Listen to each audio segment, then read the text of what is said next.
परमार्थ पथ में या तो गुरुदेव की दृष्टि जो शास्त्र दृष्टि है,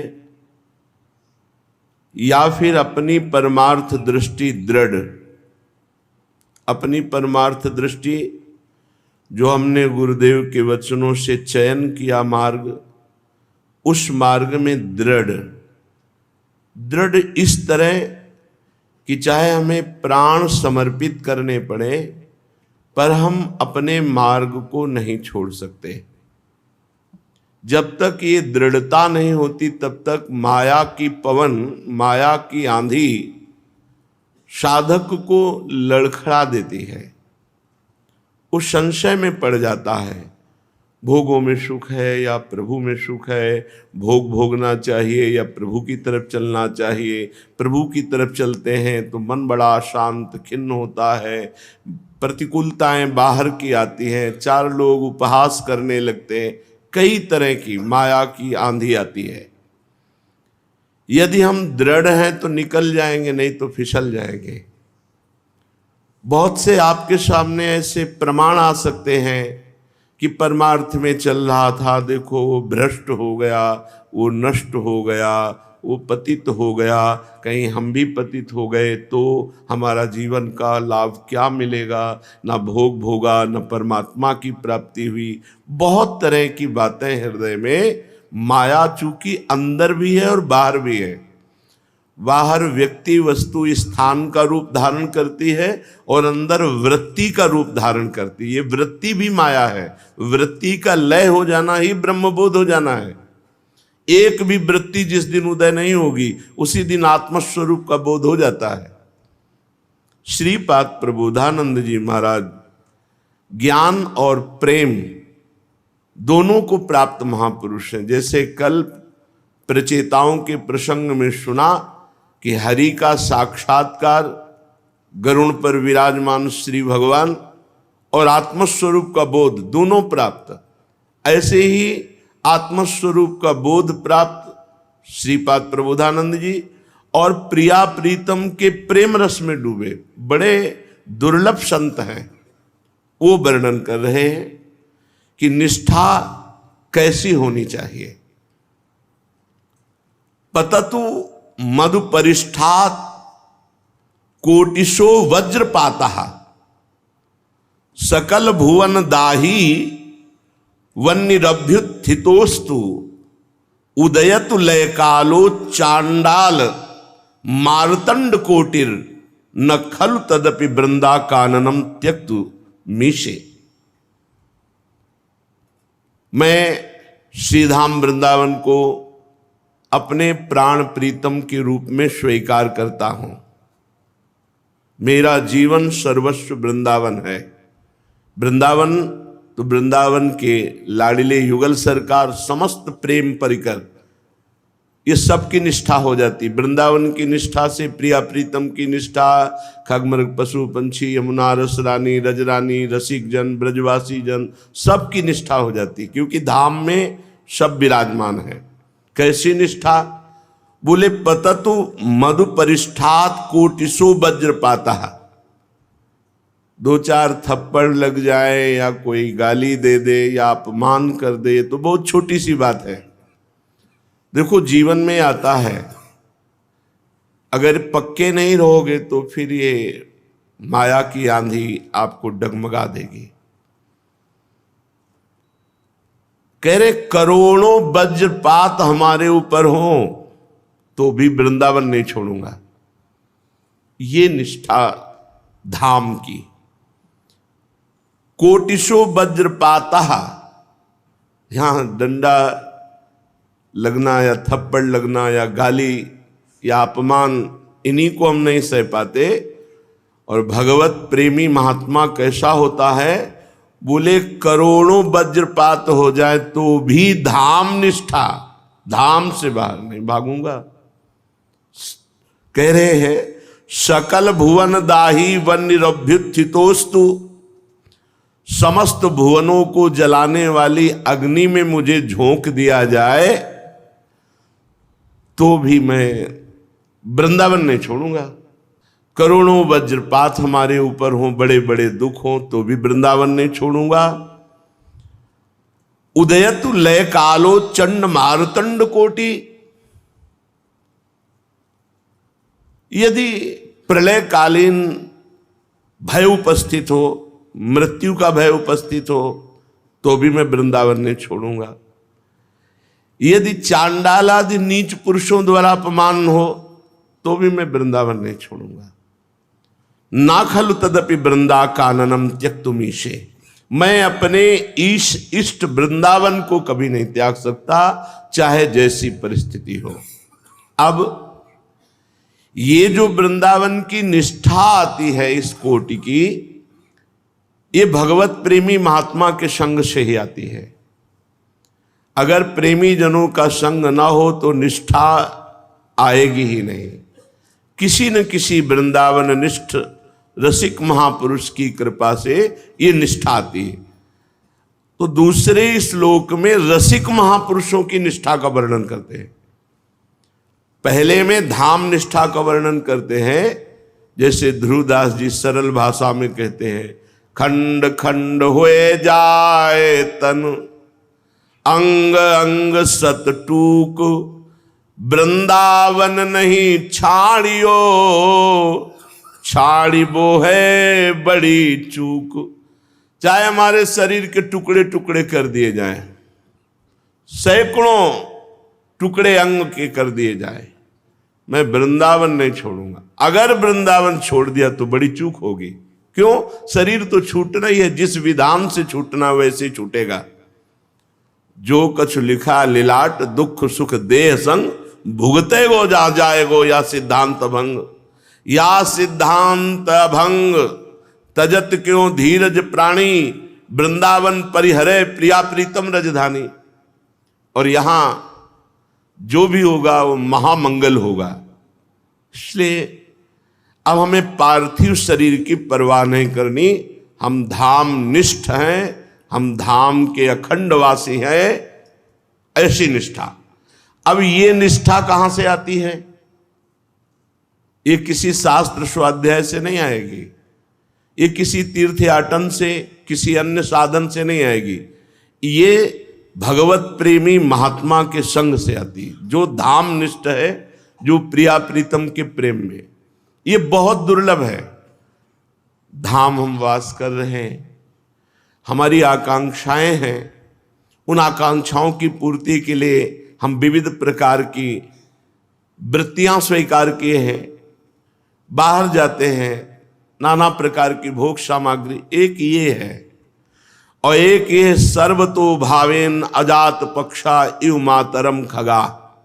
जैसे बिना पंख निकले हुए छोटा चिड़िया का बच्चा केवल चिड़िया की ही तरफ देखता रहता है, अपनी माँ की तरफ, वो जो मुंह में दाना पानी ला, ऐसे हम वृंदावन के आश्रित।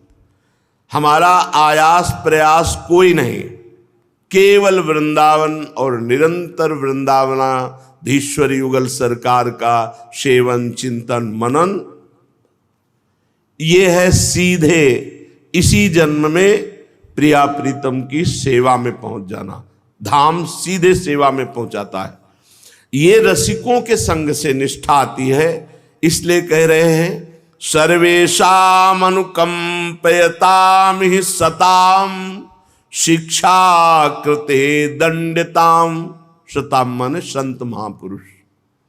जो भगवत प्रेमी संत महापुरुष हैं, वो सर्वेषाम अनुकंप्यताम ही, वो मुझे बहुत दुलार करें, बहुत कृपा पूर्वक, अनुकंपा पूर्वक वो हमें दुलार करें, तो हम उनको छोड़ेंगे नहीं। तो बोले दुलार में कौन छोड़ देता है? नहीं, आगे भी शिक्षा कृते दंडताम।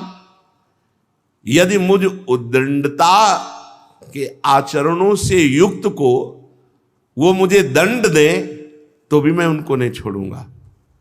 चाहे वो सर्वेषाम अनुकंप्यताम ही या शिक्षा करते दंडताम, वो चाहे हम पर अनुकंपा करके दुलार करे या वो शिक्षा के लिए मुझे दंड दे। वात्सल्याद अभिमंड्यताम करुणयी वेष्ट्यतौ खंड्यताम, यदि वो वात्सल्य भाव में भर करके मुझे बहुत दुलार करते हैं, बहुत प्यार करते हैं, तो भी, या करुणयी वेष्ट्यतौ खंडताम, करुणा से पूरित होकर मेरे सुधार के लिए खंडताम, वो अस्त्र आदि से भी प्रहार कर दे तो भी मैं उन्हें नहीं छोड़ूंगा। ये बहुत बड़ी बात है। भूरी सखी जी ने कि हे जुगल जोरी सरकार, हम पर ऐसी करुणा करो कि आपके प्रेमी रसिक जन यदि वो अस्त्र लेकर भी मुझे मारे तो मैं उनके चरणों की तरफ ही भागूं, उनसे दूर नहीं। वो मुझे मारने के लिए आ रहे, प्रहार करने के लिए, और मैं उनके चरणों की तरफ भागूं जो आपके प्रेमी जन है। यहां श्रीपाद ये जो धाम निष्ठा है, युगल सरकार की प्रेम निष्ठा है, रे मन रसकन संग बिन रंचन उपजय प्रेम। तो रसिक संग जब हमें प्राप्त हो जाए तो चाहे वो हम पर अनुकंपा करें, या वो हमें शिक्षा के लिए दंड दें, या वो माता पिता की तरह दुलार भर करके हमें प्यार करे, या करुणयी वेष्ट्यातौ खंडताम, करुणा से युक्त हृदय होकर मेरे सुधार के लिए मेरी पिटाई कर दे या मुझे किसी भी तरह प्रहार कर दे, तो जाननन स्वस्य सुदुर्धियोपि ना परित्याज्य मत्य भवत। कह रहे कि मैं ये जान रहा हूं कि मुझे पीड़ा पहुंचा रहे हैं, पर इतना मुझे ज्ञान है कि मैं मंद बुद्धि हूं, मैं अबोध बालक की तरह इनको छोड़ूंगा नहीं, चाहे जितना ही हमको दंड दे।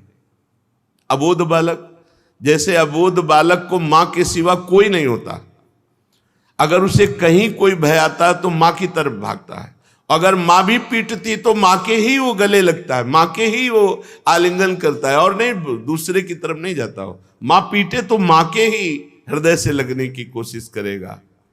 ऐसे अबोध बालक की तरह मैं, जो रसिक महापुरुष वृंदावन की प्रिया प्रीतम के प्रेमी जन है, मैं बालक की भांति उन्हीं का आश्रय लूंगा, क्योंकि मैं मंद बुद्धि हूं, मैं नहीं जानता कि उनका ये व्यवहार कितनी करुणा से युक्त होकर के हो रहा है।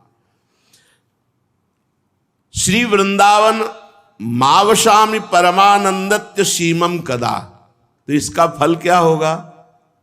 इतना तुम सह रहे हो तो इसका फल क्या मिलेगा? बोले असीम परमानंद स्वरूप श्रीधाम वृंदावन की ये निष्ठा जागृत हो जाएगी, पक्का। ये निष्ठा केवल रसिक महापुरुषों की कृपा से ही जागृत होती है, और श्रीधाम वृंदावन की निष्ठा का मतलब सारा काम हो गया। स्व आत्म कृपया वृंदावनम, वृंदावनम अपनी कृपा से जीव का कल्याण करता है। धाम के वास का यही महत्व है कि साधनहीनों को भी जो साधना से सदगति प्राप्त होती है वो साधनहीनों को प्रदान कर दे। श्रीधाम वृंदावन व्याला उत्कृत्य खादंत्व विकटतमा काल सर्पाद संतु। अब तो बड़ी आधुनिकता फैल रही, इसलिए ये नहीं दिखाई दे रहे, नहीं तो हित धाम में ही हमने देखा है फणधारी सर्प छाती के ऊपर से ऐसे निकल के, तो ठंडा ठंडा एकदम लगा, तो उठ के बैठ गए, देखा तो फण काढ़े खड़े। तो अब चूंकि पुराना व्यवहार था, हमारे ध्यान का विषय यही थे, इनसे मुलाकात हो चुकी थी गंगा के किनारे, और हर समय हमारे ध्यान में देवादिदेव महादेव, तो जैसे अब वो तो जटा में भी बंधे हुए हैं, ब्याली यज्ञोपवीतम, और गले में भी विराजमान। तो पुराना तो हमें कोई ऐसा भय नहीं लगता था कि सांप देखा तो एकदम भयभीत हो, अरे काला, ऐसा नहीं, स्वाभाविक सहज अवस्था रहती थी।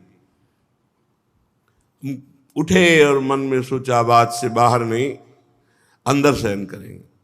तो बाहर से पवित्र होकर लघु शंका करके जे भी आए, अंदर देखा आसन में बैठे, महाराज वृंदावन वास करना है, आप ऐसे भय दोगे तो कैसे, नींद कैसे आएगी, आप निकलो। जैसे कोई बात सुन के निकला वैसे नहीं। बलराम ब्रजवासी आते, इनसे पूछना, मालती की पुष्प चयन कर रहे थे। प्रथम यथामति प्रणवंशी वृंदावन तिरम, बड़े जोर से पद गायन करते थे। नीचे ऐसे देखो, कमंडल ऊपर रखा है जिसपे पुष्प डाल रहे, नीचे मस्त एकदम। बहुत से ऐसे, वर्षा के समय में एक सर्प दूसरे सर्प को खा रहा है, ऐसे दृश्य। और जब बाढ़ आई थी तो ऐसे जैसे पत्ते उतराते हैं, ऐसे बिच्छू और सर्प इस धाम में।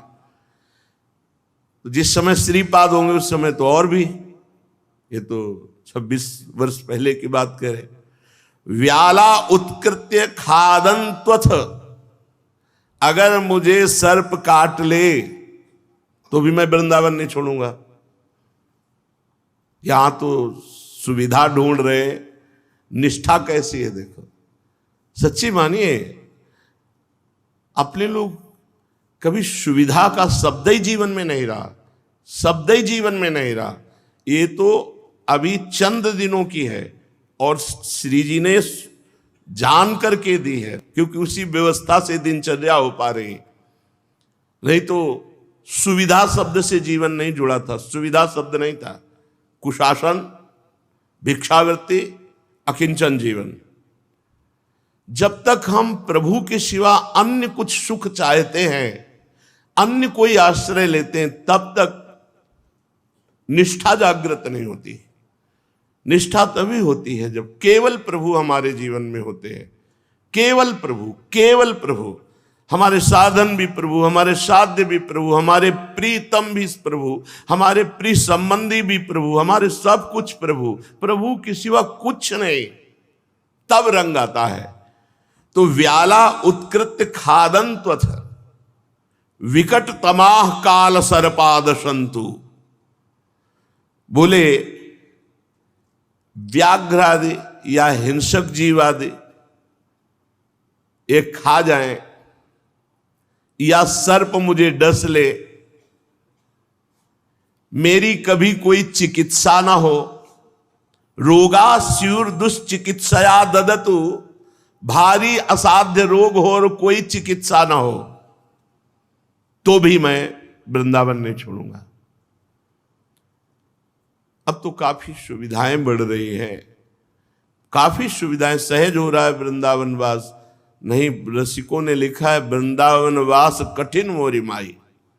ऐसा नहीं था कि बहुत सुखपूर्वक वृंदावन। वृंदावन वास का मतलब है वो अकिंचन परमहंस जो प्राणों को बलिहार कर चुका है प्रभु पर, वही वास कर सकता है। असाध्य रोग हो और कोई औषधि ना हो, बहुत समय तक और औषधि नहीं ली, बहुत समय तक। गुरुदेव भगवान ने जब कहा कि रोग रूप से भगवान पधारे हैं तो औषधि रूप से उनकी पूजा की जाए, बस बिल्कुल तैयारी, मृत्यु की बिल्कुल तैयारी। जब किडनी फेल तो बिल्कुल तैयारी हो गई थी मरने की, रोज तैयारी करके लेटते थे। राधा वल्लभ लाल जी की जो छवि सेवा में विराजमान है, इसे छाती में बांध करके चरणामृत पी के रज लगा के रोज तैयारी रात्रि की, क्योंकि पता नहीं था ना कब शरीर छूट जाए। क्या आनंद मिलता, कोई बोलने वाला नहीं, कोई देखने वाला नहीं, कोई पूछने वाला नहीं, वो केवल राधा वल्लभ लाल, केवल राधा वल्लभ लाल।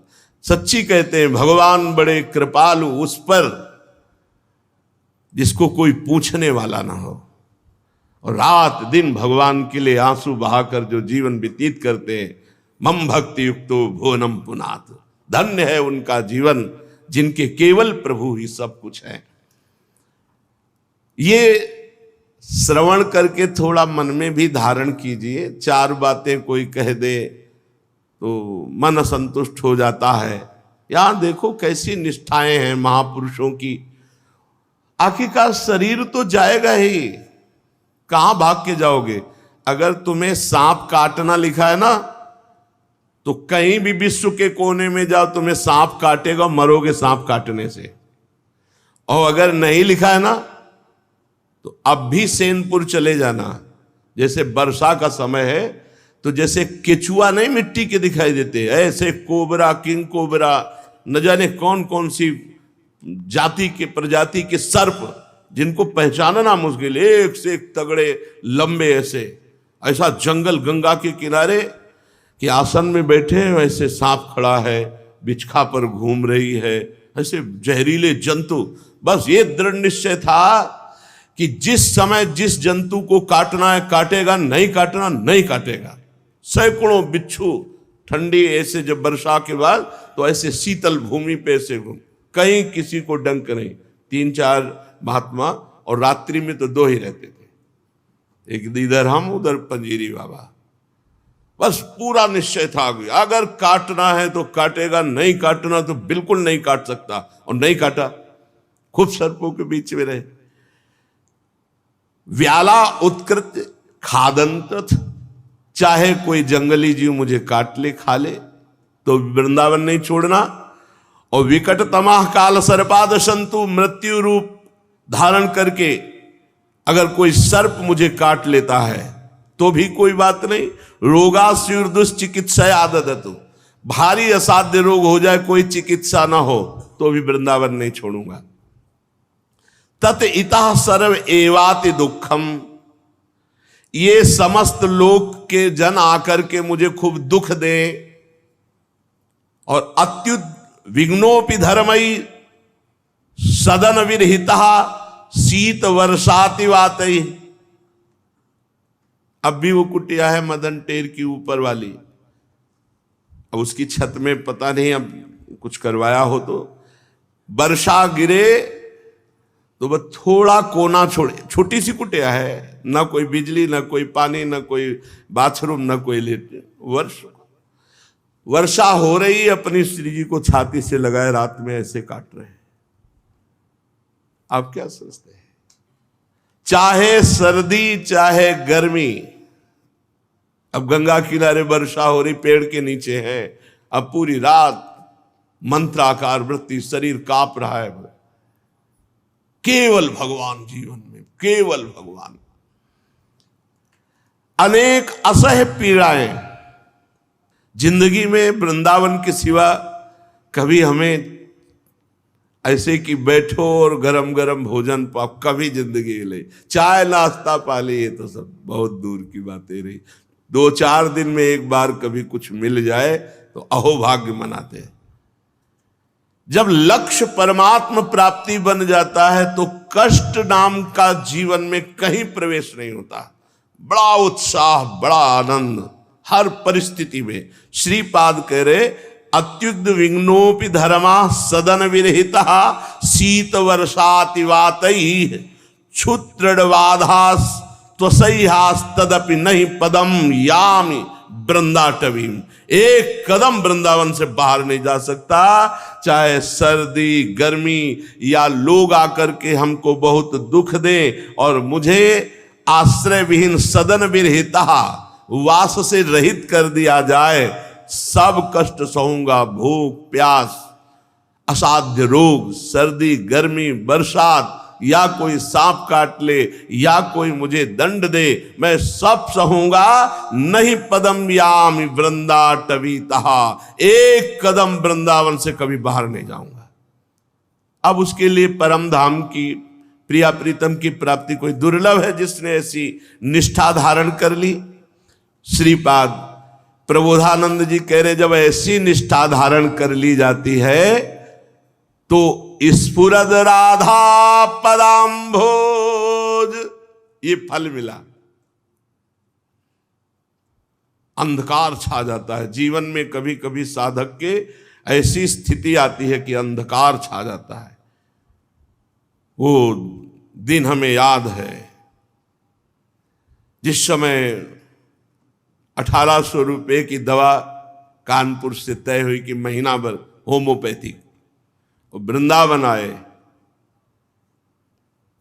अब विचार किया कि ना औषधि की व्यवस्था हो सकती है और ना हम कहीं साधन के लायक रह गए, ना कोई हमें जानता, ना कोई बास की व्यवस्था। आप उस स्थिति को सोच भी नहीं सकते। तो परिक्रमा मार्ग में रात्रि का समय रजरानी को लेकर इसे छाती से लगा के उसी समय नियम लिया, मैं अपने जीवन को वृंदावन को समर्पित करता हूं। उस समय रजरानी थी और हम थे। ऐसे रज बार बार शरीर पे लगा के और शपथ पूर्वक वृंदावन का कि अपने जीवन को वृंदावन को समर्पित करता हूं, चाहे मुझे जितना भी दुख हो, चाहे जैसी परिस्थिति हो, मैं वृंदावन से कभी भी अब अपने शरीर को बाहर नहीं कर सकता। बस त्राहिमाम रज में, उस समय ये रोड नहीं बना था, रज में लौट गए। अपार एक बल प्राप्त हुआ, एक अपार आनंद की अनुभूति हुई। कोई सुविधा नहीं मिल गई, अपार आनंद की अनुभूति हुई कि मेरा जीवन अब वृंदावन को, अब वही दृढ़ता बढ़ती चलेगी। क्या समझते हो आप? ऐसा नहीं कि आज आप स्वस्थ हो, आज आपके पास सब सुविधाएं हैं तो सब दिन होत न एक समान। हमको इस कसौटी पे होना है, चाहे जैसी परिस्थिति हो। धाम नहीं छोड़े तो प्रिया प्रीतम मिल जाएंगे, हमारे शब्द याद रखना। पकड़े रहो धाम को, जैसे भी हो सके वृंदावन वास करो। क्या मिलेगा? बोले स्फुरद राधा पदाम्भोज दास्य लास्या कदा हृदि आकृत्या च प्रकृत्या च भवेयम विश्वमोहनम। राधा दास्य की प्राप्ति होगी, राधा चरण हृदय में स्फुरित हो जाएंगे। धाम की निष्ठा, अद्भुत अद्भुत प्रभाव, अद्भुत प्रभाव धाम की निष्ठा का। लौकिक और पारलौकिक, आंतरिक और बाह्य दोनों प्रभाव, बस निष्ठा। ये जो आप लोग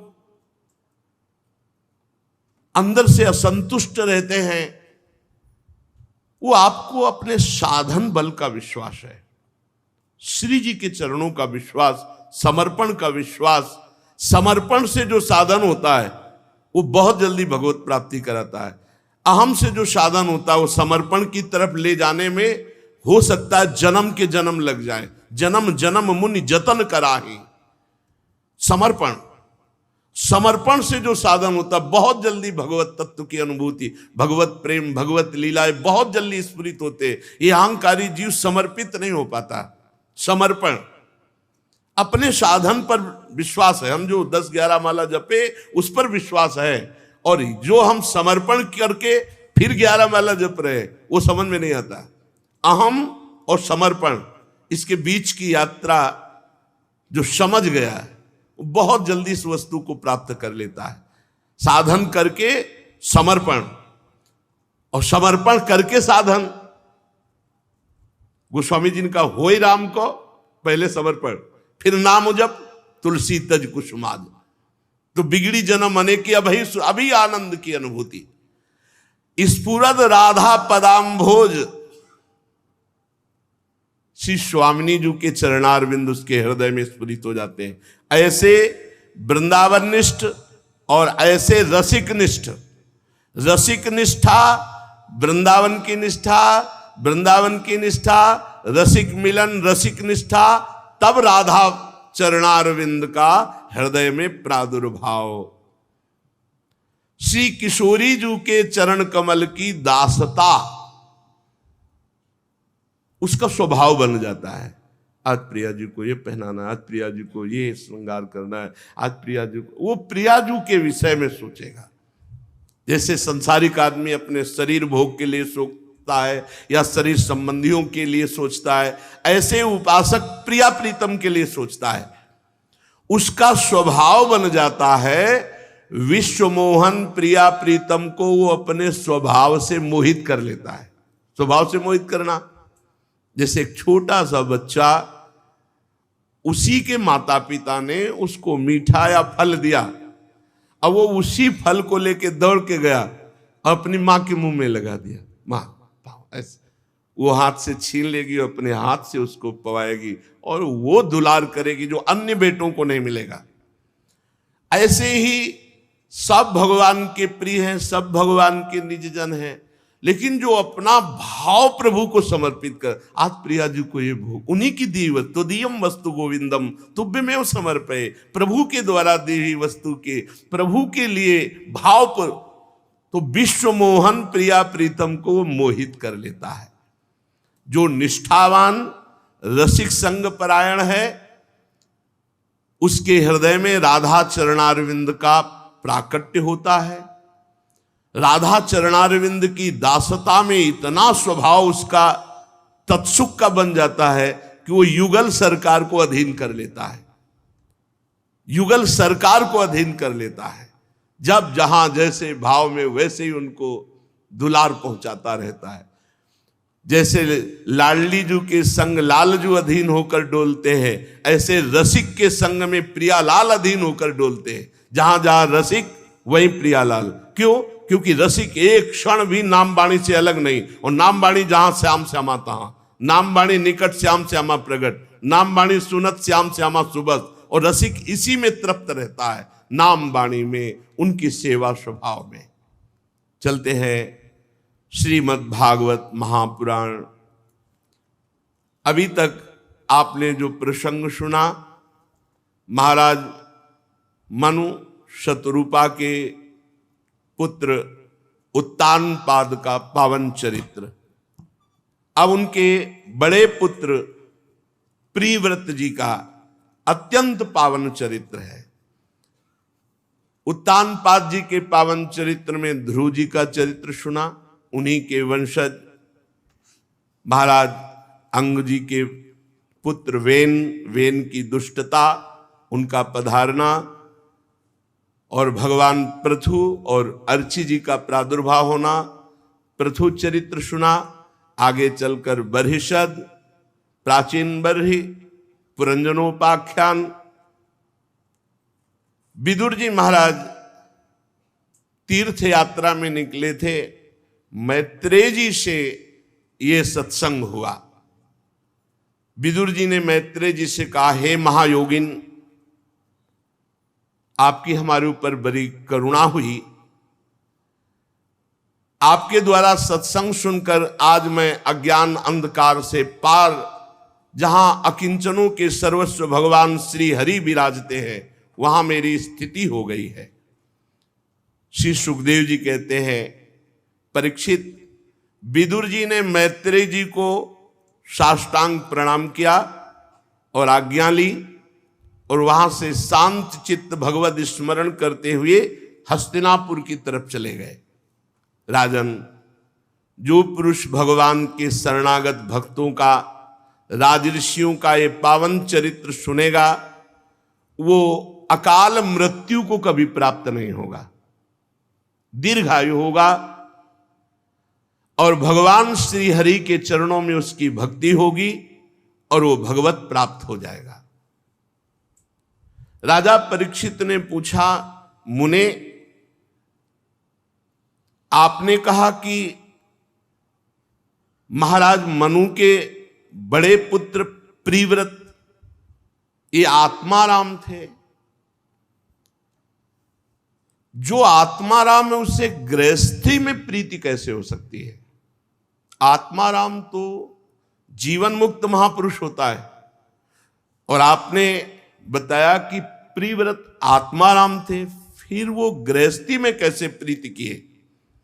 क्योंकि गृहस्थी में कोई बिरला ही ऐसा होता है जो गृहस्थ की फांसी में ना फंस करके भगवत स्मरण करते हुए गृहस्थी को चलावे। नहीं, बहुत कठिन है। वो मैं मेरे तय तेरे की मोह ममता की ऐसी फांसी में फंस जाता है कि वो स्वरूप विस्मृत जीवन काटता है। वो आप कहते हैं प्रिव्रत आत्माराम महापुरुष थे।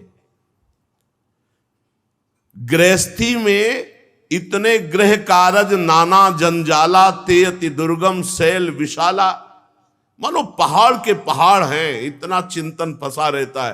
वो कैसे भजन करेगा, वो कैसे आत्म चिंतन करेगा? और आप कहते हैं प्रिव्रत महाराज आत्माराम पुरुष थे, तो गृहस्थी में वो कैसे आसक्त हुए? निश्चय जब कोई निसंग आत्माराम पुरुष गृहस्थ में, तो उससे बड़ी शिक्षा मिलती है। इसलिए मैं आत्माराम पुरुष प्रिव्रत महाराज का गृहस्थी में प्रवेश ये सुनना चाहता हूं।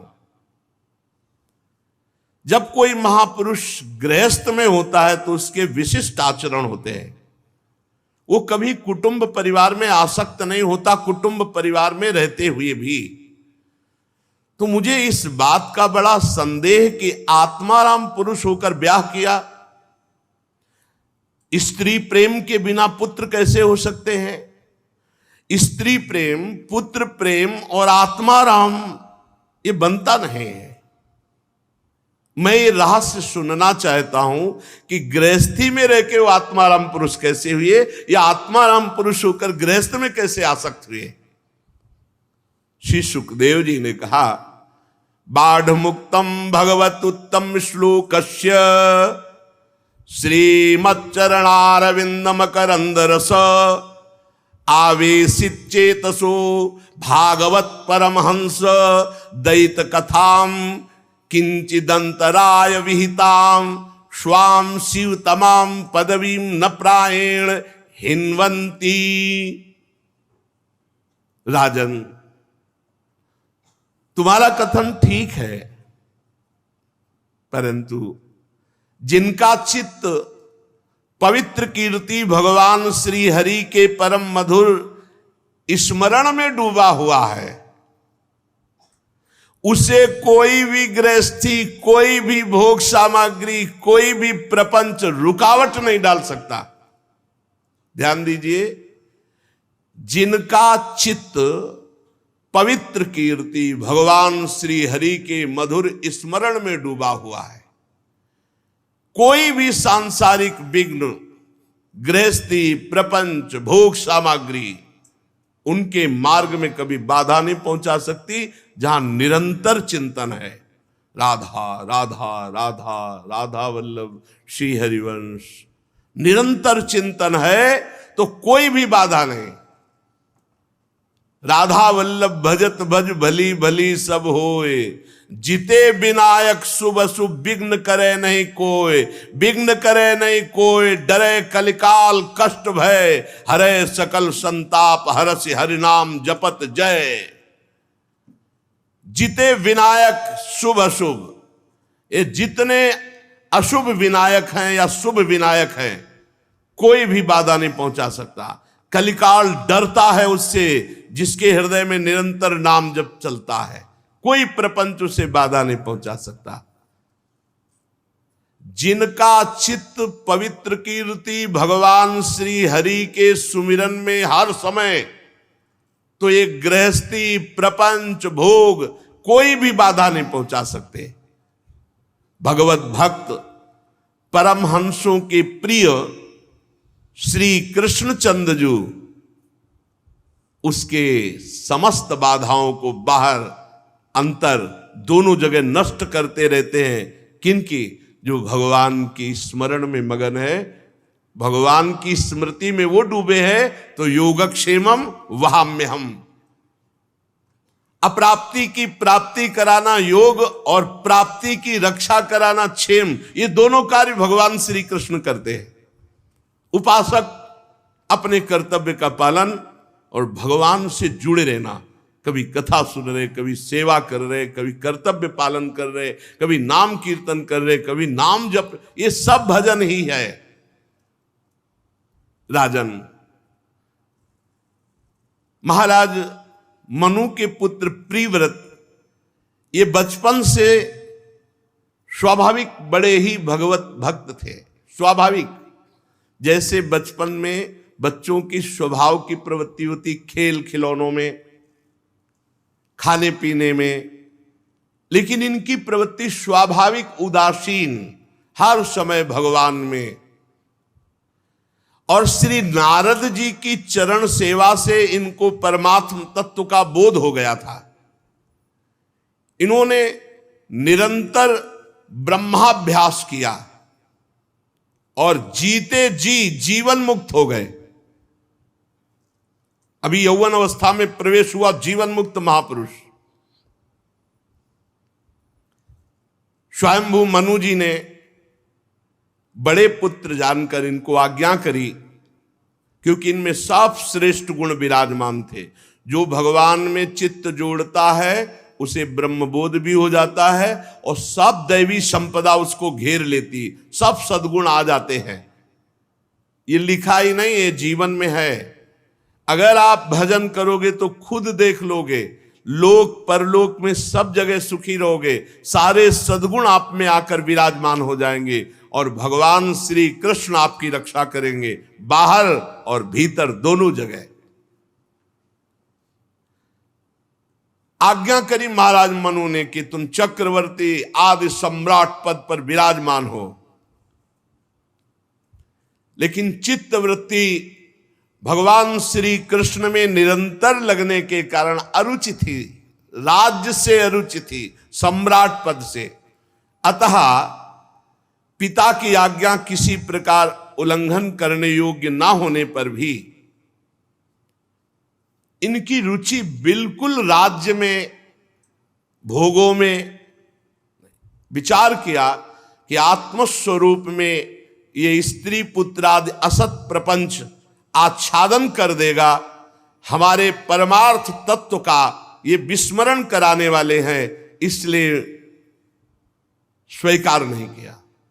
तभी उत्तानपाद राजा बनाए। नहीं, बड़े पुत्र थे प्रिव्रत, उत्तानपाद राजा बनाए गए। भगवान ब्रह्मा जी ने देखा कि ये तो महाराज मनु की आज्ञा का उल्लंघन करके अपने आत्मस्वरूप में स्थित है, तो ब्रह्मा जी की बुद्धि सदैव प्रपंच विस्तार में लगी रहती है, क्योंकि उनको आज्ञा है भगवान की। इसलिए वो किसी भी जीव को जहां तक उपाय होगा उसे प्रपंच में ही लगाने की चेष्टा करते हैं। प्रिव्रत की जब ऐसी उत्तम वृत्ति देखी, निरंतर भगवान में स्थिति, तो चारों वेद मूर्तिमान मरीच आदि ब्रह्म ऋषि और सब पार्षदों के साथ हंस पर आरूढ़ होकर ब्रह्मा जी वहां पहुंचे जहां प्रिव्रत महाराज निरंतर भगवान की स्मृति में राज्य को अस्वीकार करके विराजमान है। कैसा सुख है भगवान की स्मृति में कि आदि सम्राट पद चक्रवर्ती उसको छोड़ करके भजन में, और यहां भजन करते हुए चंद रुपए, चंद भोग, चंद पद प्रतिष्ठा के लिए भजन छोड़ देते हैं। क्या भजन का स्वाद मिला, क्या भजन का महत्व समझा। भजन चक्रवर्ती सम्राट आदि सम्राट पद उसको भी त्याग दे। ब्रह्मा जी वहां पहुंचे।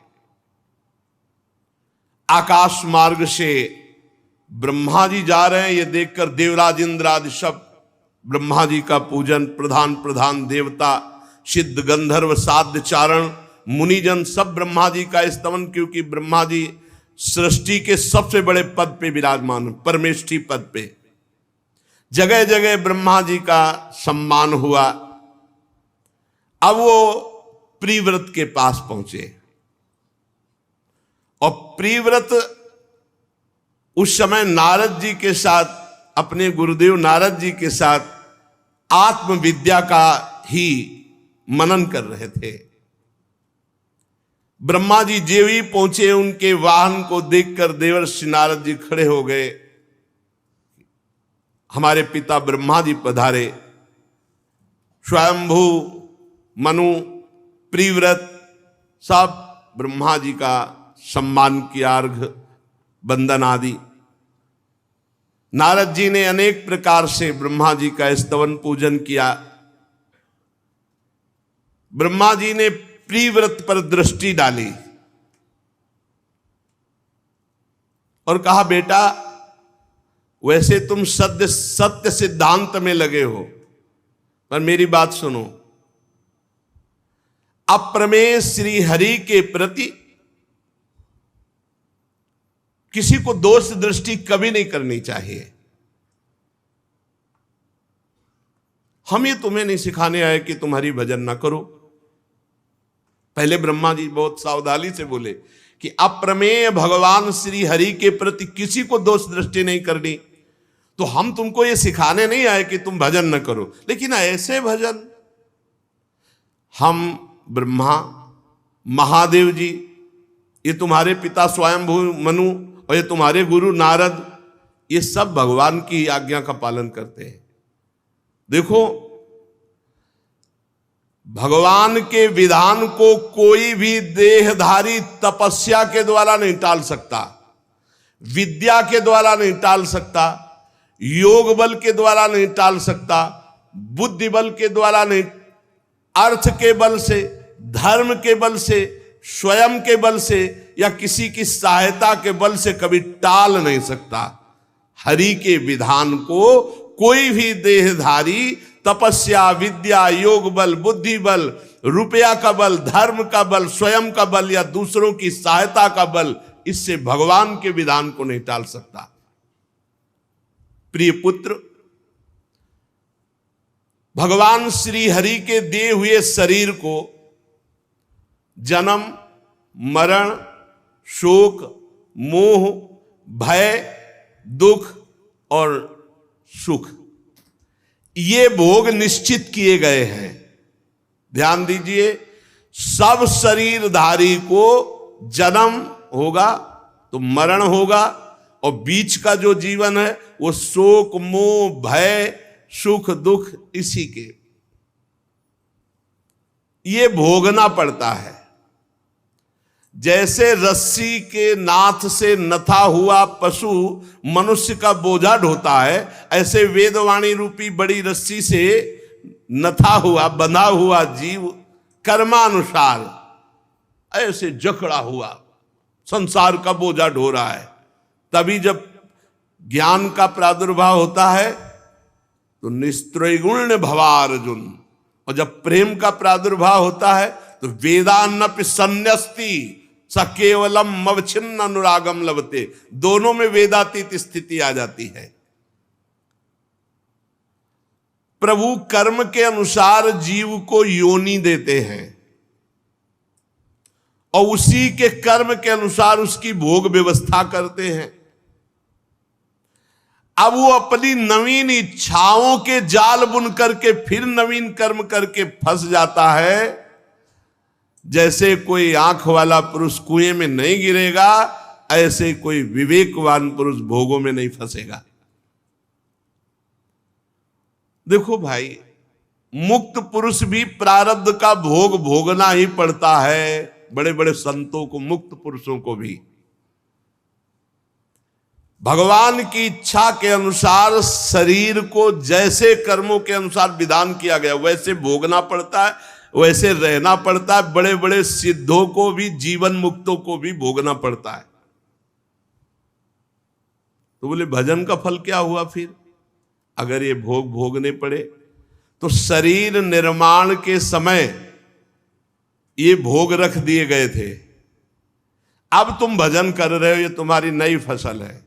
अब तुम्हें आगे जो परमानंद प्रदान करेगा वो ये दुख सुख से परे है, वो ये दुख सुख से, हर्ष शोक से परे भगवदानंद है। इसलिए महापुरुष जन प्रारब्ध को भोग लेते हैं और शरीर छोड़कर परमानंद को प्राप्त होते हैं।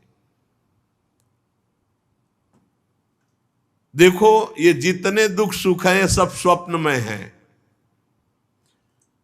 जैसे स्वप्न में हम दुख सुख देख रहे हो, जगह तो उनका कोई महत्व नहीं, ऐसे प्रेम या ज्ञान होने पर इस जगत का कोई महत्व नहीं रहता, नहीं रहता।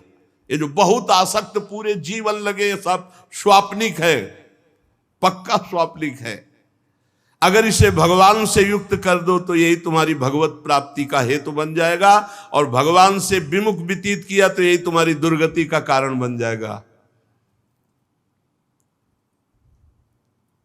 जो विषयों को अभिमान पूर्वक भोगता है, अभिमान पूर्वक कर्म करता है, उसका अगला जन्म निश्चित है। चाहे शुभ कर्म हो चाहे अशुभ कर्म हो, वो स्वीकार करे ना स्वीकार करे, जबरदस्ती। जो पुरुष इंद्रियों के वशीभूत हो, अब वो वन वन में विरक्त वेश धर करके भी विचरे तो जन्म मरण के भय से मुक्त नहीं हो सकता। भगवान ब्रह्मा जी कह रहे, क्योंकि जब तक मन और इंद्रियां जीत नहीं ली जाती तब तक भगवान की प्राप्ति नहीं होती। और जो मन और इंद्रियों को जीत लिया है उसको गृहस्थ में रहने से क्या परेशानी है? क्योंकि गृहस्थी में भेजना चाहते, इसलिए ब्रह्मा जी कह रहे हैं कि जिसने मन और इंद्रियों को जीत लिया उसको गृहस्थ में रहने से क्या परेशानी? गृहस्थ आश्रम उसका क्या बिगाड़ सकता है? 6 शत्रुओं को जीत लिया, मन और 5 ज्ञानेंद्रियां। अब वो घर में रहे तो वन में है, और जो इन 6 शत्रुओं के अधीन है तो वो वन में भी रहे तो घर में ही है, प्रपंच ही है। और देखो, किले में रहकर सुरक्षित लड़ने वाला राजा विजयी ही होता है, किले में गृहस्थी में रह के। और विरक्त भेष में केवल सेना, खुले मैदान में लड़ना है, आसपास से सब वार हो रहे और सहता, तभी पूरा जगत विरक्तों के सामने सर झुकाता है, नमन करता है। किले में सुरक्षित रहकर लड़ने वाला राजा अपने प्रबल शत्रुओं को जीत लेता है। जब इन शत्रुओं का बल अत्यंत क्षीण हो जाए तब विद्वान पुरुष को चाहिए कि इच्छानुसार विचरण करे। ब्रह्मा जी उपदेश कर रहे हैं, पहले चलो गृहस्थी को भोगो, जब बुढ़ापा आ जाए तब भजन करने में फिर निकल लेना। इसका रहस्य न समझने के कारण लोग ये कहने लगते हैं कि अरे अबे तो जवानी है, अभी भजन का समय है, और बुढ़ापे में भजन होता नहीं है। नहीं होता। बुढ़ापे में जो भजन की बात कह रहे हो, जीवन में अगर भजन नहीं किया तो बुढ़ापे में भजन नहीं होगा, पक्का समझ लो प्रपंच होगा, कुछ नहीं होता। जितने बूढ़े हो उनके नजदीक बैठ के सुन लो, बहू और बेटा और रिश्ते और नातेदार इन्हीं की बुराई और भलाई के सिवा कोई बातें ही नहीं करेंगे। अनुकूल है तो वाह वाह, प्रतिकूल है तो बस निंदा आदि, यही होती है। बूढ़ों की बुद्धि एक मार्का नहीं आता लिखने वाला, और एक आता है ऐसा कि मिटर जाए। तो जैसे जवानी में जो है वो पेंसिल की लिखाई समझो, मिटा सकते हो अभी आप, और बुढ़ापे की जो लिखाई है वो मार्का वाली लिखाई है। जो लिखा वो लिख, बुद्धि वो मार्का से लिख गई ना, मार्का नहीं, मार्का पक्का होता है वो मिटता नहीं, मार्का से लिख गई समझो। ब्रह्मा जी बहुत फुसला के प्रियव्रत जी को कह रहे हैं कि जब तुम कमलनाथ भगवान श्री हरि के चरणों के प्रताप से 6 शत्रुओं पर विजय प्राप्त कर लिए, तो अब तुम पुराण पुरुष भगवान के दिए हुए भोगों को भोगो। तुम्हारा कोई भोग कुछ नहीं बिगाड़ सकते, तुम आत्मस्वरूप में स्थित हो, ये मेरी आज्ञा है। जब त्रिलोकी के सबसे बड़े पद में विराजमान ब्रह्मा जी ने परम भागवत प्रियव्रत से ऐसा कहा तो प्रियव्रत ने नम्रता पूर्वक सर झुका लिया और कहा, जो आज्ञा, बड़ों की आज्ञा का पालन करना ही हमारा परम कर्तव्य है। तब स्वयंभू मनु ने प्रसन्न होकर ब्रह्मा जी की विधिवत पूजा की। इसके पश्चात मनवाणी के अविषय अपने आश्रय सर्व व्यवहारातीत भगवान श्री हरि का चिंतन करते हुए ब्रह्मा जी अपने लोक को चले गए। प्रियव्रत और नारद जी उसी दिशा को नमस्कार किया। मनु जी तो बड़े प्रसन्न हो गए, क्योंकि अब प्रियव्रत महाराज गृहस्थाश्रम में प्रवेश होने के लिए राजी हो गए। संपूर्ण भूमंडल का चक्रवर्ती सम्राट पद प्रियव्रत को सौंप दिया, और महाराज मनु इस विष से भरे हुए विषैले गृहस्थाश्रम को छोड़ करके भगवान के भजन के लिए गए। ये विष से भरे हुए विषैले गृहस्थाश्रम, अगर भजन ना हुआ तो बहुत ही दुर्गति होती है। वह ये लड़का बच्चा परिवार लाभ हानि, ऐसा छोटी छोटी वस्तुओं में प्रिय संबंध, कैसा कैसा कैसा व्यवहार, मंद बुद्धि हो जाती है। ये गृहस्थाश्रम विषय विष से भरा हुआ है। अगर भगवान का भजन नहीं हुआ तो जीवन पूरा का पूरा व्यर्थ चला जाता है, पूरा का पूरा। संपूर्ण जगत बंधन से छुड़ाने में अत्यंत समर्थ हैं भगवान। सबसे बड़ी बात उसी की होती जो भजन कर ले, नहीं तो भजन नहीं तो फिर जीवन व्यर्थ। संपूर्ण जगत को बंधन से छुड़ाने में अत्यंत समर्थ है एकमात्र भगवान। और जो भगवान का निरंतर भजन करता है उसके रागमल का नाश हो जाता है। रागमल नष्ट हुआ तो द्वेष है नहीं, राग से ही द्वेष है। प्रजापति विश्वकर्मा की पुत्री बर्हिष्मति से विवाह हुआ महाराज प्रिव्रत का। वो अपने स्वरूप में स्थित रहते हुए 10 पुत्र प्रकट किए।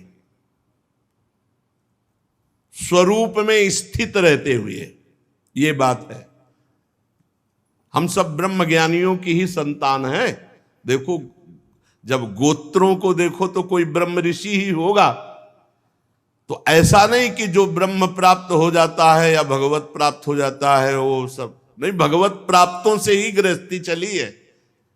ये जो गृहस्थी हुई है ये भगवत प्राप्तों से ही हुई। सब भगवत प्राप्त महात्मा हमारे गोत्र के जो अधिष्ठात्र है, जैसे पूछा है तुम्हारा गोत्र क्या, तो बोले भरद्वाज गोत्र, याज्ञवल्क गोत्र, ये सब ब्रह्म ऋषि भगवत प्राप्त आत्मस्वरूप में स्थित रहते हुए 10 पुत्र उत्पन्न किए महाराज प्रिव्रत ने बर्हिष्मति से।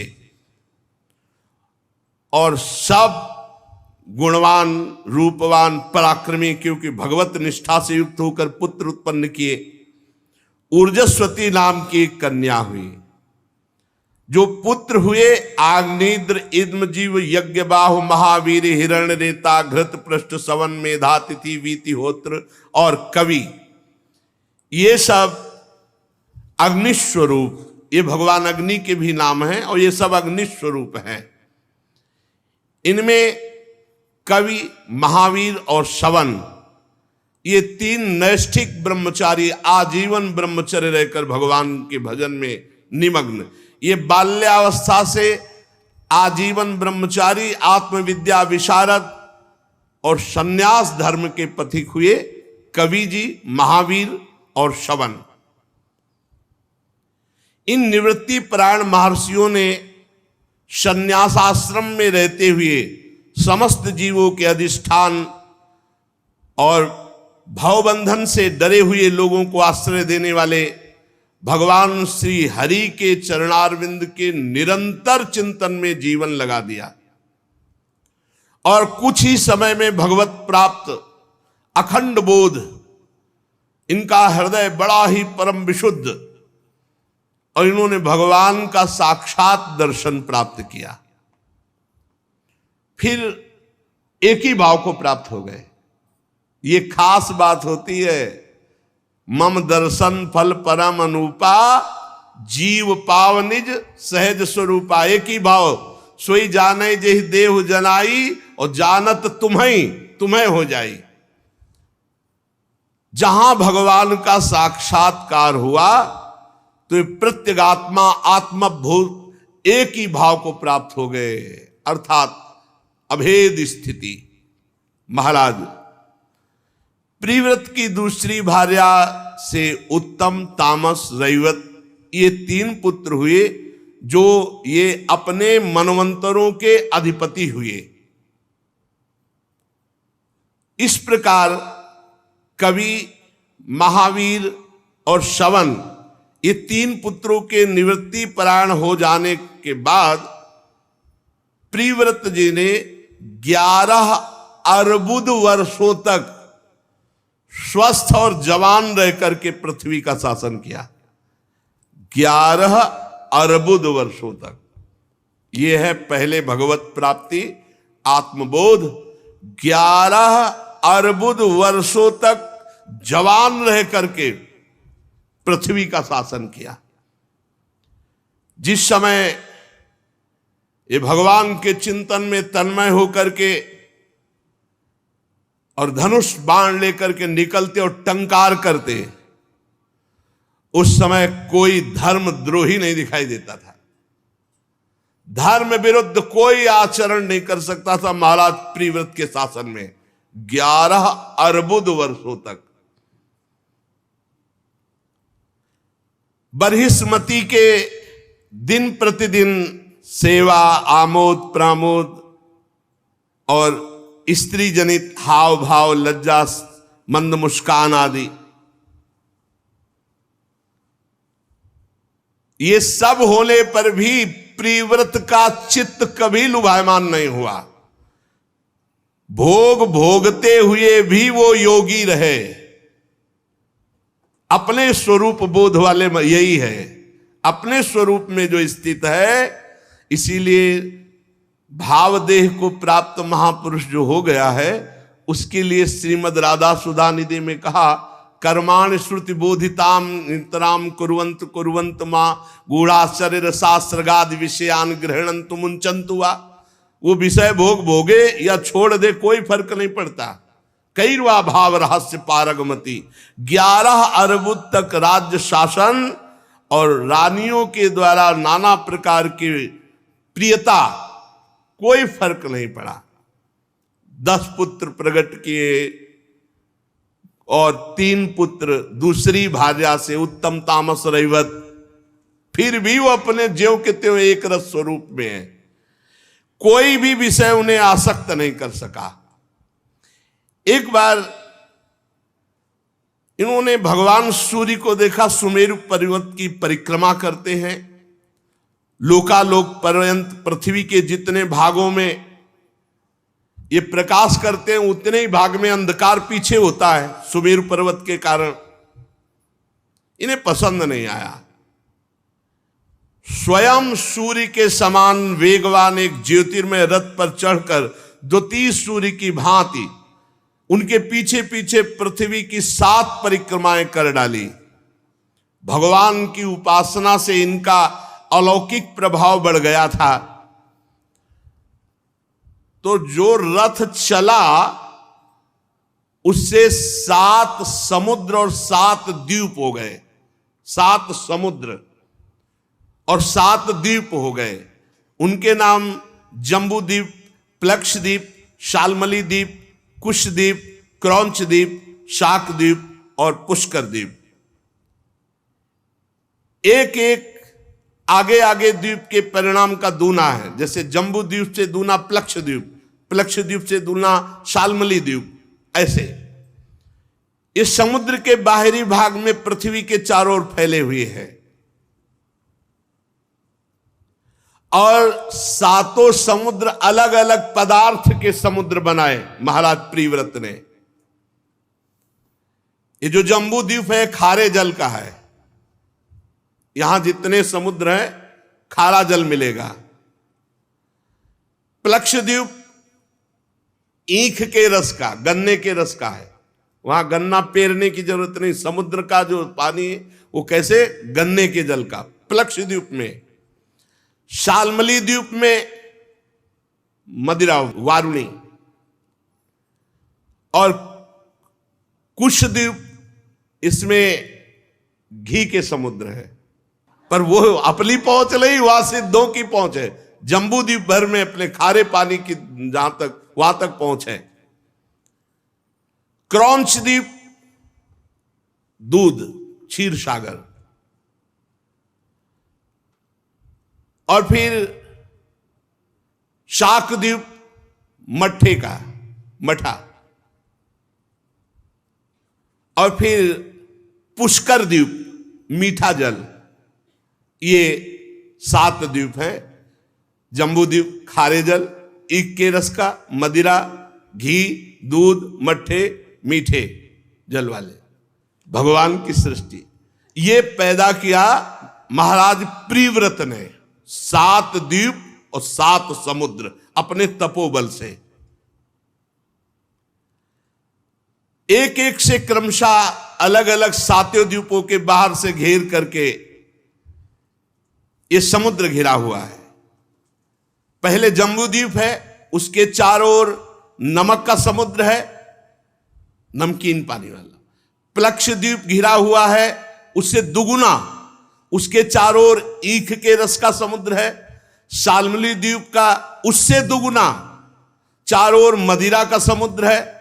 कुशद्वीप उससे दुगुना वो घी के समुद्र से घिरा हुआ है। उससे दुगुना क्रौंच द्वीप, चारों ओर दूध का समुद्र। फिर उससे दुगुना शाक द्वीप, वो मट्ठे के समुद्र से। उससे दुगुना पुष्कर द्वीप, जो मीठे जल के समुद्र से घिरा हुआ है। ये सब पूरा भारतवर्ष था, पूरा अजनाब वर्ष, अखंड भारत।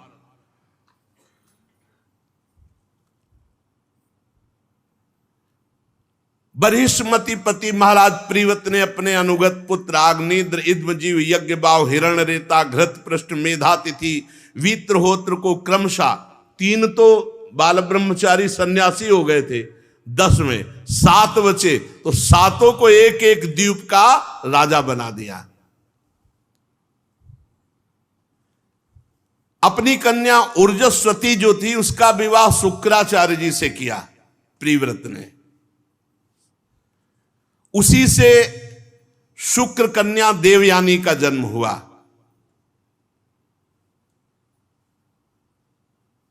परम पवित्र शुक्राचार्य की पुत्री देवयानी, और देवयानी का जो विवाह हुआ महाराज ययाति से, विवाह हुआ महाराज ययाति से। उसका कारण हुआ साप। बृहस्पति पुत्र जो कच्छ जी थे, कच्छ, देवताओं ने जब देखा कि किसी भी दैत्य को मार दे तो संजीवनी विद्या से जीवित कर देते थे शुक्राचार्य जी, तो देवताओं के पास ये विद्या थी नहीं, तो गुरुपुत्र से प्रार्थना की कि आप हम सब देवताओं, तो उनका पता है अगर हम जाएंगे तो चटनी बना करके दैत्य खा जाएंगे। जब पता चलेगा संजीवनी सीखने आए शुक्राचार्य जी से तो चाट जाएंगे दैत्य लोग, तो उनका हम सबके लिए आप हमारे गुरुपुत्र हैं, आप ऐसा कीजिए। तो उन्होंने अपने प्राणों की बाजी लगा करके गुप्त रूप से अवसर निकाला और शुक्राचार्य जी के पास गए और चरणों में प्रणाम किया और कहा, महाराज मैं आपको गुरु रूप से वरण करता हूं, आप हमें विद्या प्रदान करें, तो उनका परिचय दीजिए। बताया बृहस्पति पुत्र, तो उनका अधिकारी हो आप, भगवान बृहस्पति के पुत्र हो, और ये विद्या देवताओं के जीवन दान के लिए तुम लेने आए हो, तो अधिकारी होने के कारण हम दे तो देंगे, लेकिन जिस दिन दैत्यों को पता चलेगा उस दिन तुम्हें मार डालेंगे। तो उनका, भगवान अब हम आपकी शरण में हैं और आपसे विद्या लेने आए हैं और विद्या लेके ही जाएंगे, आप हमें केवल स्वीकृति दे। तो उनका, ठीक है, पर हमारी लाडली पुत्री देवयानी है, तुम इसको प्रसन्न कर लो तो संजीवनी हम तुम्हें दे देंगे। अब वो देवयानी जी अभी यौवन अवस्था में पदार्पण हुआ था, तो जो जो सेवा के लिए आज्ञा करती, पुष्प लाना, ये जो भी, जैसे वो हाथ जोड़े खड़े रहते, तो देव गुरु बृहस्पति के पुत्र, तो देवयानी जी की वृत्ति उनको अपने प्रीतम रूप में मान लिया और वो अपनी गुरु पुत्री को गुरु जी के समान पूजते। देवयानी के भाव का उनको पता नहीं लगा। इतने में गुप्तचरों ने बताया कि बृहस्पति पुत्र कच्छ संजीवनी विद्या लेने के लिए आए हुए हैं और देवयानी की सेवा में हैं और बहुत प्रसन्न है शुक्राचार्य जी, और संजीवनी किसी दिन दे ही देंगे क्योंकि वो देवयानी को रिझा चुके हैं। पूरा गुप्तचरों ने, दैत्यों ने विचार किया कि अगर संजीवनी विद्या चली गई तो फिर रह क्या गया। तो उन्होंने कहा कि अब कच्छ किसी सेवा से बाहर निकले बस मार डाला जाए। तो जैसे देवयानी जी प्रातःकालीन भगवत पूजा सेवा के लिए पुष्प पल्लव आदि, तो निकले किसी कार्य हेतु, दैत्य लगे हुए थे, काट के फेंक दिया। जब विलंब हुआ तो देवयानी जी ने शुक्राचार्य जी से कहा कि उनको तो काट के फेंक दिया गया। शुक्राचार्य जी ने ध्यान में देखा और कहा अब तुम उनकी चिंता ना करो, छोड़ो। अब देवयानी जी ने कहा मैं उनके बिना नहीं जी सकती, आप जरूर कच्छ को जीवित कीजिए। तो जे ही संजीवनी विद्या को उच्चारण किया तो जो इधर उधर मांस के टुकड़े सब पशु पक्षी भी खा गए थे, सबके पेट फटे और एकत्रित हुए, हाथ जोड़कर खड़े हो गए कच्छ। ये संजीवनी विद्या का चमत्कार। फिर दैत्यों को सूचना लगी कि कच्छ को तो संजीवनी विद्या से जीवित कर दिया। बोले इस बार हम ऐसा करेंगे, कच्छ किसी सेवा के लिए बाहर निकले तो मार दिया। फिर भूंज दिया। फिर भूंज के जो गुरु जी का पेय पदार्थ था, उस पेय पदार्थ में राख मिला दी कच्छ की, और गुरु जी अपने मस्ती में पी गए। अब इसके बाद देवयानी ने कहा कि बहुत समय हो गया, कच्छ नहीं आए। तो शुक्राचार्य जी ने ध्यान में देखा कि उन्होंने कहा अब कच्छ नहीं आएंगे। बोले क्यों? बोले कच्छ को तो ऐसे ऐसे करके हमको पिला दिया गया, वो हमारे पेट में, हम संजीवनी तो पेट फाड़ के निकल पड़ेगा, हम मर जाएंगे। देवयानी ने कहा हम तो नहीं रह सकते कच्छ के बिना, आपको कच्छ को जीवित करना होगा। तो उनका फिर संजीवनी विद्या तुम सीखो, जब हमारा पेट फटे तो संजीवनी विद्या का प्रयोग कर देना, हम जीवित हो जाएंगे। पूरा विधान बनाया भाई बेटी के लिए। जे ही संजीवनी विद्या का उच्चारण किया, शुक्राचार्य जी का जैसे बम से नहीं पेट फट जाए, एकदम पूरा चिथड़ा उड़ जाए, चिथड़ा उड़ गए, फाड़ करके नस लात नाड़ियों से वो